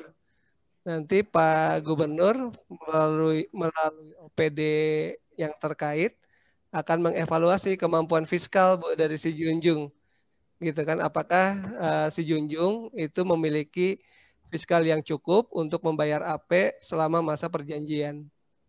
Barangkali sih itu Ibu. Ya, berarti ini ditunggu dulu persyaratan. Sebentar Pak, izin. Ya, silakan, berarti silakan. ditunggu dulu persetujuan dari provinsi ini baru bisa dilakukan pelelangan begitu Pak? Iya Bu, nanti kalau kita sudah lelang ternyata dari provinsinya belum keluar persetujuan, dianggap misalnya fiskalnya itu nggak cukup, kan repot Bu, kita udah kontrak sama swasta. Oke, makasih Pak. Baik, Pak Muji barangkali mau menambahkan Pak Muji? Lanjut aja Pak Mus. Lanjut. Baik, terima kasih. Oke, kita lanjutkan ke penanya berikutnya. Mas Asep Zulfikar, dengar suara saya? Mas Asep, silakan di-unmute. Mas Asep Zulfikar, silakan di-unmute. Oke. Ya, Assalamualaikum. Selamat malam. Silakan. Waalaikumsalam. Ya, terima kasih Pak Mus. Oke, salam kenal Pak Regi. Ya, saya perkenalkan dulu dari mana Pak? Ya, saya Asep Zulfikar, bertugas di Biro PBJ Setda Provinsi Aceh. Oke. Silakan Pak. Kebetulan beberapa pertanyaan saya tadi sudah ditanyakan sama Bu Ade. Jadi kebetulan saya punya pengalaman di fase transaksi KPBU di Aceh. Yang kebetulan sekarang posisinya sudah stagnan gitu. Putus-putus Pak nih Pak. Jelas kok Pak, jelas di saya. Ya, jelas ya. Jelas, jadi Pak. kondisi kami sekarang KPBU kami itu stagnan Pak. RSUD stagnan itu penyebabnya RSU Zainul Abidin. Iya, Zainul Abidin. Mungkin Pak Regi tahu itu persoalannya. Ya, jadi kami di fase transaksi itu di kepanitiaan itu sudah pada tahapan RFQ selesai, Pak. Masa sangka selesai. Menuju pada RFP, kita kendala pada persetujuan dari DPR kaitan dengan pengembalian AP itu.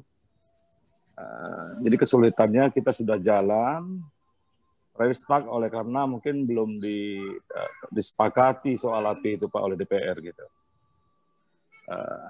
Bagaimana jika dalam kurun waktu 1 tahun ke depan itu disetujui oleh legislatif, akan tapi ini kondisinya PT PII selaku fasilitator ini kan sudah habis penugasan Desember ini Pak gitu. Mungkin mau tanggapannya Pak lagi. Itu aja Mas Asep? Ya itu aja sebentar. Oke baik, silahkan Pak Regi langsung ditanggapi. Ya makasih Pak Asep nih. Jadi memang RSUD Zainul Abidin Aceh ini itu kan dilakukan proses PEKI dulu ya Pak ya.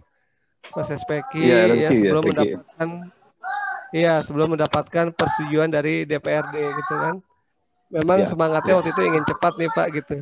Ingin cepat gitu ya. ya. Kalau sebenarnya kalau kami sih konservatifnya itu dapatkan dulu persetujuan DPRD baru maju ke proses PEKI gitu kan Pak. Ya. Tetapi Ya. apa namanya ini PEKI dulu sambil PEKI berjalan mudah-mudahan persetujuan DPRD-nya kan keluar gitu ya Pak ya. Jadi lebih cepat gitu ya. Ternyata itu nggak keluar gitu kan, nggak keluar ya. Itu memang apa secara regulasi karena kita mau kontraknya kontrak jangka panjang Pak, menggunakan APBD yang katanya uang rakyat, dan kalau di Undang-Undang 23 Pemda itu yang namanya pemerintah daerah itu bukan cuma apa kepala daerah ya, tetapi juga legislatif. Nah sehingga secara Undang-Undang 23 itu memang diharuskan ada persetujuan dari DPRD gitu kan. Kalau di apa nasional itu nggak perlu tuh persetujuan dari DPR gitu kan. Tapi karena di daerah ada undang-undang khusus, maka perlu mendapatkan persetujuan dari DPRD. Dan ini proses komunikasinya itu tidak sederhana. Ya banyak kasus ya apa DPRD-nya tidak setuju gitu ya. Tapi banyak juga kasus DPRD-nya itu mendukung gitu ya.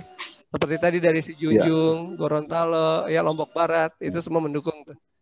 Nah, misalnya Pak di tahun depan itu apa namanya DPRD-nya itu setuju gitu ya. Nah, kemudian proses bisa dilanjutkan ke RFP Pak, ya request for proposal. Itu silakan dilanjutkan saja Pak, dengan beberapa penyesuaian tentunya di dalam dokumen pengadaan gitu ya, mengikuti perkembangan yang ada. Nah, kemudian bagaimana dengan pendampingan yang dilakukan oleh PT PII itu kan akan berakhir ya. Nah, itu sebetulnya bisa diperpanjang Bapak. Nanti tinggal berkirim surat saja ke Kementerian Keuangan. Iya, nanti insya Allah apa namanya teman-teman Kementerian Keuangan itu akan membantu Pak.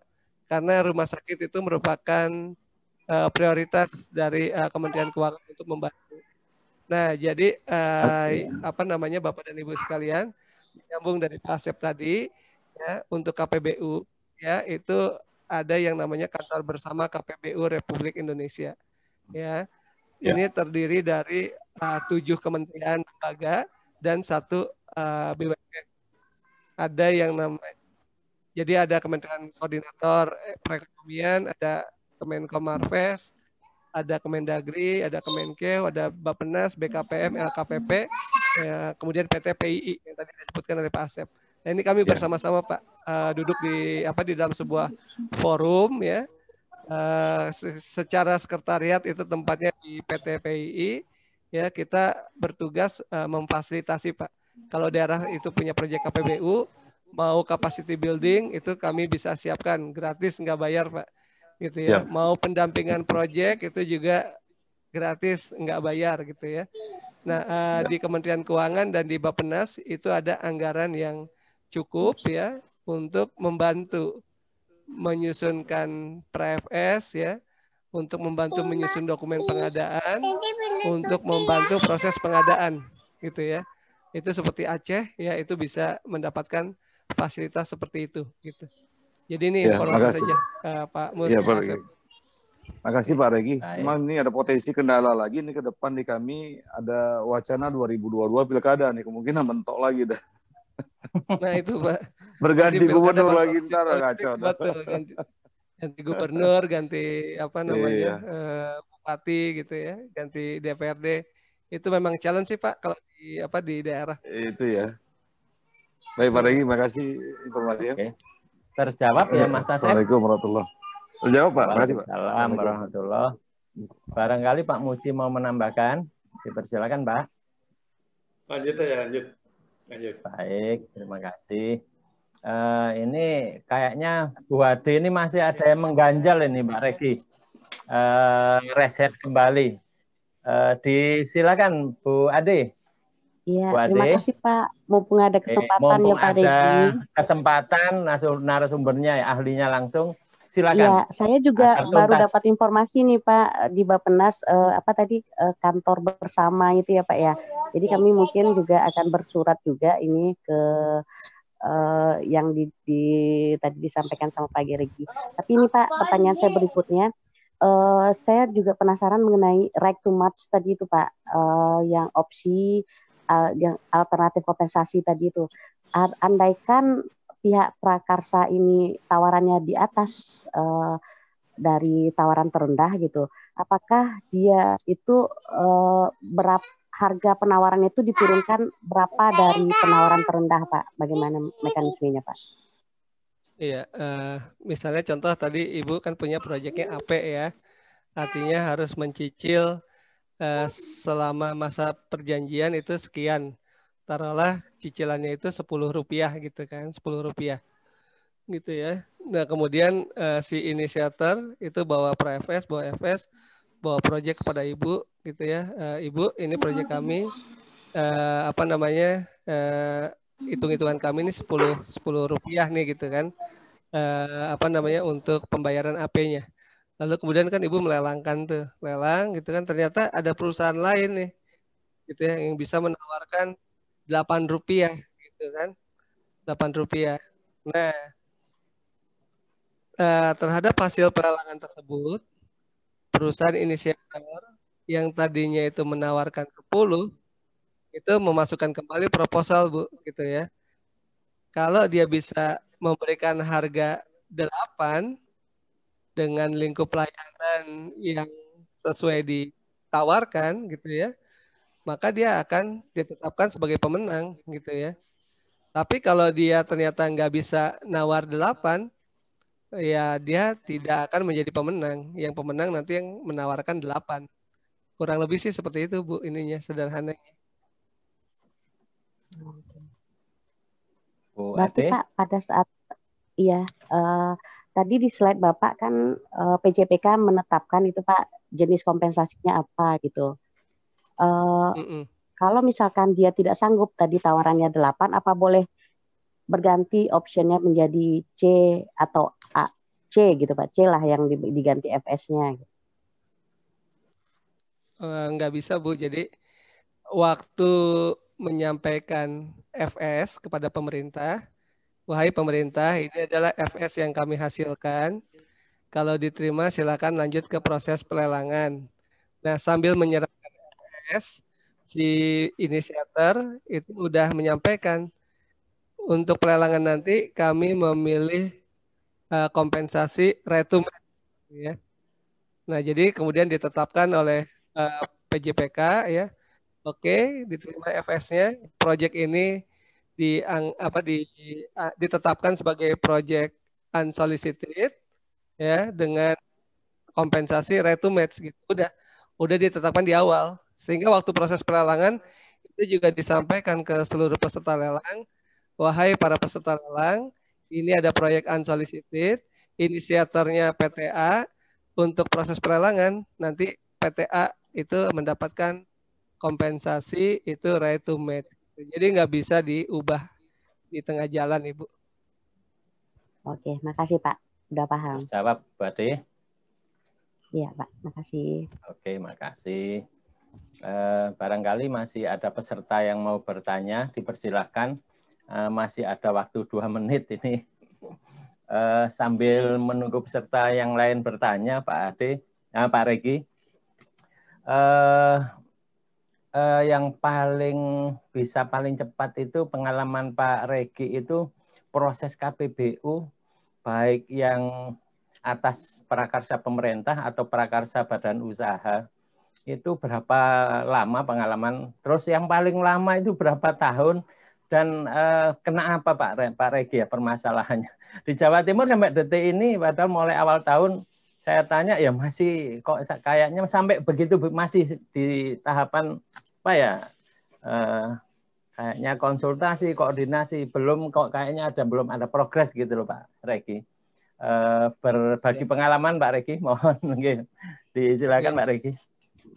Iya, yang kalau di pusat ya Pak, di pusat yang paling cepat itu Palaparing Pak. PJPK-nya atau pemilik proyek itu Kementerian Palaparing ini ya? Palaparing betul ya, Pak. Bukan Pak, satelit itu Satria namanya. Kalau Palaparing itu serat optik Pak. Oh, serat serat optiknya. optik. Kabel Pak, kabel bawah laut Pak, Indonesia Barat, Indonesia Tengah, Indonesia Timur. Itu kalau di total nilai investasinya itu 8 triliun Pak. Itu 11 bulan Pak penyiapannya Pak. Pemrakarsanya siapa itu Pak? Pemerintah Pak. Pemerintah Kominfo. nih. Betul. Tercepat 8 bulan. 11 bulan Pak. Berarti nilai proyek 8 triliun Pak. Memang rata-rata lama ya Pak Regi ya, KPBU itu ya? Ya kan lama karena kita mau jualan Pak. Mau nawarin proyek 8 triliun Pak.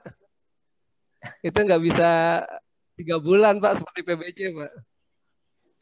Sudah Gitu jalan kan. ternyata persetujuan DPRD juga ada susahnya kadang-kadang kendalanya ya Pak Regi ya? Iya kalau di daerah seperti itu Pak, gitu kan. Tapi Iya. Dumai cepat tuh Pak. Dumai cepat itu nggak sampai 1 tahun gitu kan. Terus Lombok Barat itu 7 bulan Pak udah PEKI Pak. Gitu. Persetujuan DPRD-nya udah didapat mereka. Gitu. Yang lama paling lama ya yang nggak jadi juga banyak Pak gitu kan. Yang gagal banyak proyek juga. yang nggak. Iya, misalnya Rumah Sakit Umum Sidoarjo Pak Krian. Itu kan Iya, udah betul. PEKI juga tuh Pak. Udah Iya, PEKI betul, tapi persetujuan DPRD-nya nggak ada. Jadi panitia pengadaannya nggak berani meneruskan lelang Pak karena nggak ada persetujuan DPRD gitu kan. Itu sampai sekarang juga nggak jadi itu atau belum jadi sama seperti tadi Aceh gitu kan Pak gitu. Terkendala urusan politis juga betul, ini Pak Regi ya. Betul Pak. Nah kalau di Jawa Timur Pak itu Spam Pantura yang Bapak maksud itu Iya. kan nilai investasinya besar juga itu Pak 1 triliunan itu gitu Iya, kan betul, untuk Pak. di wilayah apa namanya tuh Bojonegoro, Tuban, Gresik gitu ya Pak ya. Ada 4 wilayah itu 1 triliun Pak. Ya kita mau jualan proyek 1 triliun, tapi airnya Pak yang akan diolah itu nggak ada Pak. Nah gitu. Jadi yang lama itu di situnya Pak, bukan di prosesnya. Gitu kan. Nah sekarang dari Pemprov Jatim tuh ngelobi terus Pak ke PUPR supaya bisa dikasih air gitu kan sesuai dengan yang diinginkan 1.700 liter per detik kalau nggak salah Pak gitu kan ambilnya dari betul, Sungai Pak. Bengawan Solo. Nah kata orang Bengawan Solo ya tunggu dulu gitu airnya buat irigasi gitu kan prioritas kami irigasi gitu kan. Nah gimana kita mau jualan proyek Pak kalau airnya nggak ada Pak sampai betul, Pak. Ya kalau kita maksakan kita lelang Pak pengadaan nggak ada yang mau ikut lelang Pak. Wong airnya nggak ada gitu kan. Nah itu yang satu Pak. Yang kedua itu setelah misalnya airnya ada Pak, PDAM-nya mau beli nggak gitu kan? Karena usernya kan cuma PDAM Pak, Pantura Pak. Iya, nggak ada lain. Itu diskusi dengan, iya nggak ada lain gitu kan? Nah itu diskusinya juga yang sampai sekarang belum putus Pak gitu. Jadi lamanya itu bukan persoalan proses, bukan persoalan tahapan Pak. Tapi tadi komunikasi dengan stakeholders, masalah politik itu yang masih menjadi challenge Pak kalau di daerah Pak. Tapi begitu dapat persetujuan DPRD Pak, wah itu jalannya kenceng tuh Pak. Kayak tempat buade ya Pak.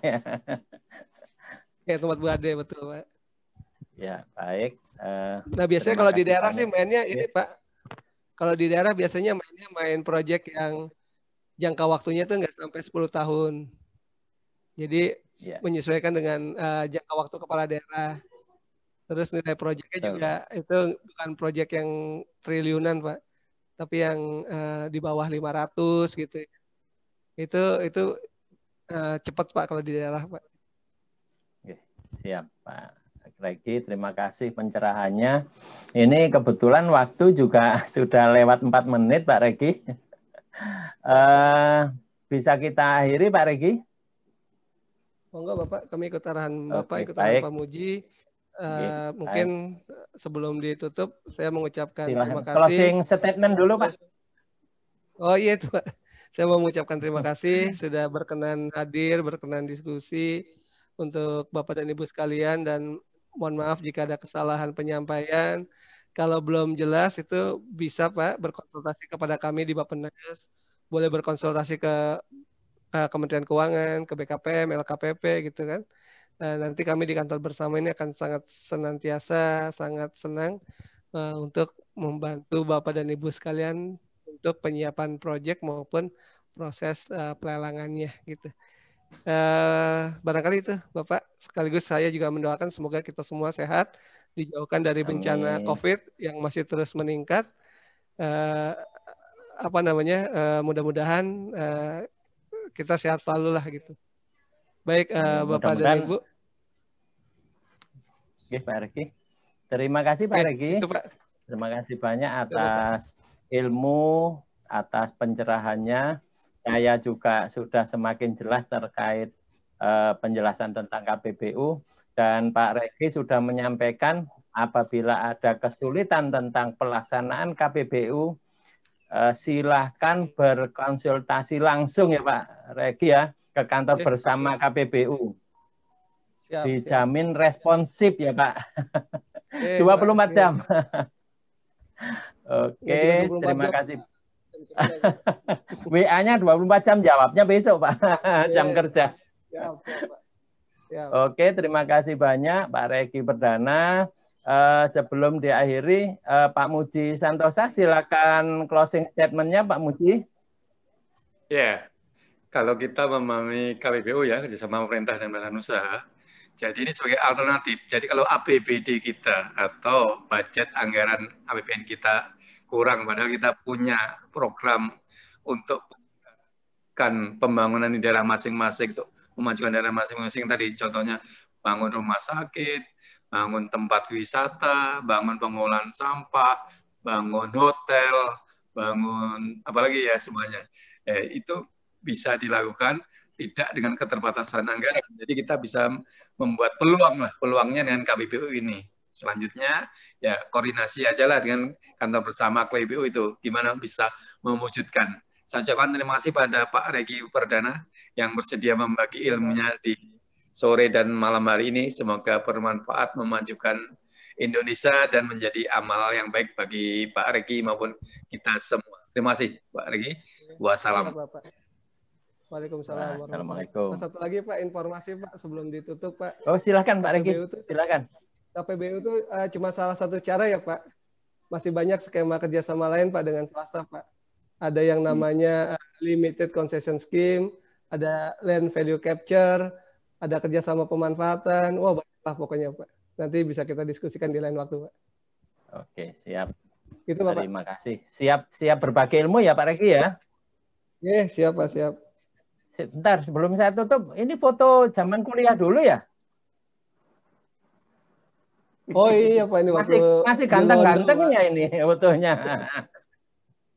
Foto di Londo saya jadi malu nih, saya tutup aja Pak. Lu enggak lah, jangan. Berarti ternyata Pak Regi ini tetap ganteng mulai muda dulu.